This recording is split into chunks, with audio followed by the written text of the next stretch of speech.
কারণ পুলিশ মন্ত্রী কেন দুর্বল হবে? পুলিশ মন্ত্রী তো রাফ অ্যান্ড টাফ হবে। পুলিশ মন্ত্রী তো বলবে যে মাথা ভেঙে দেবো যারা হিংসা করতে আসবে। পুলিশ মন্ত্রী তো বলবে যারা নির্দিষ্টভাবে এই ধরনের ঘটনা ঘটাচ্ছে তাদের কাউকে ছাড়া হবে না।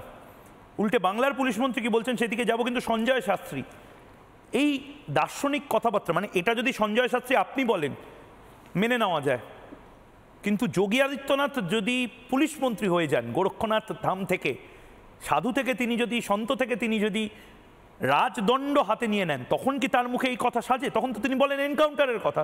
মমতা বন্দ্যোপাধ্যায় এত সফট হয়ে যাচ্ছেন কেন?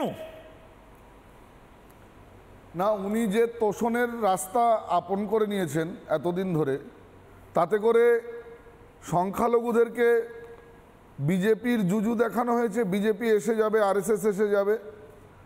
আর মূলত সংখ্যালঘুদের ভেতর ভেতর তাদের গাছের গোড়া কেটে দিয়ে ওপরে জল দিয়েছেন।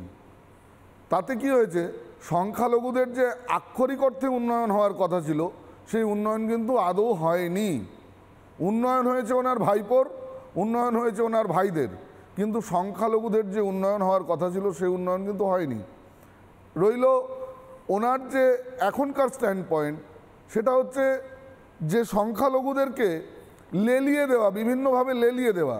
আপনারা দেখেছেন এর আগেও যখন এসআইআর এনআরসি হয়েছিল পার্লামেন্টে, তখন বিভিন্ন জায়গায় ট্রেন পোড়ানো হয়েছে। উনি চাইলে অ্যাকশান নিতে পারতেন। উনি পুলিশ মন্ত্রী, উনি রাজ্যের দণ্ডমুণ্ডের কর্ত্রী, উনি চাইলে অবশ্যই তাদেরকে যথাযথ শাস্তি বিধান করতে পারতেন। কিন্তু কখনো দেখা যাচ্ছে যে তিনি মন্দির করে হিন্দু ভোটকে কনসোলিডেট করতে চাইছেন। এটা পদ্ধতি নয়। পদ্ধতি হচ্ছে যে আমি শাসনদণ্ডে বসে আমার শাসনদণ্ডের জায়গায় কাউকে ব্যক্তিগত তোষণের জায়গায় নিয়ে যাব না। শাসনদণ্ডের জায়গায় আমার বিচারদণ্ড থাকবে নিরপেক্ষ। কিন্তু আজকে আমরা বাংলায় দেখতে পাচ্ছি একটা এক পেশে একতরফা নগ্ন তোষণ। এই নগ্ন তোষণটা বন্ধ হওয়া উচিত, এবং সেই তোষণটা এমন একটা পর্যায়ে চলে গেছে আজকে বোধহয় বাংলার শুভবুদ্ধি সম্পন্ন যাদেরকে আমরা সংখ্যালঘু বলছি তারা বুঝতে পারছেন যে তাদের ঘাতক আসলে কারা, তাদের ক্ষতিটা আসলে কারা করে দিয়ে যাচ্ছে। এটা বাংলার সংখ্যালঘুরা কিন্তু বুঝতে শুরু করে দিয়েছে অলরেডি। এটা মনে রাখবেন, ভুল বুঝিয়ে কিন্তু মানুষকে খুব বেশি দিন রাখা যায় না। যাদেরকে দুধেল গাই বলে যাদের ভোট ব্যাংকে ব্যবহার করছে, আজকে মাদ্রাসা শিক্ষায় বলুন, মাদ্রাসার হুজুররা বেতন পায় না।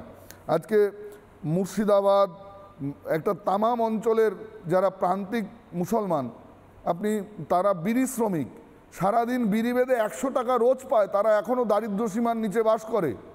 সেদিকে মাননীয়ার কোনো লক্ষ্য নেই। আর বলছেন আমি সব কাজ করে দিয়েছি, আমি সংখ্যালঘুদের একমাত্র ত্রাতা, একমাত্র পরিত্রাণকর্ত্রী। এই ভুল ন্যারেটিভ সেট করে বোধহয় খুব বেশি দিন চলা যায় না। নানা ধরনের কন্টেন্ট দেখার জন্য লাইক করুন, শেয়ার করুন আমাদের ফেসবুক পেজ, সাবস্ক্রাইব করুন আমাদের ইউটিউব চ্যানেল। পাশাপাশি অন্যান্য ব্রেকিং নিউজের জন্য অবশ্যই চোখ রাখুন রিপাবলিক বাংলায়।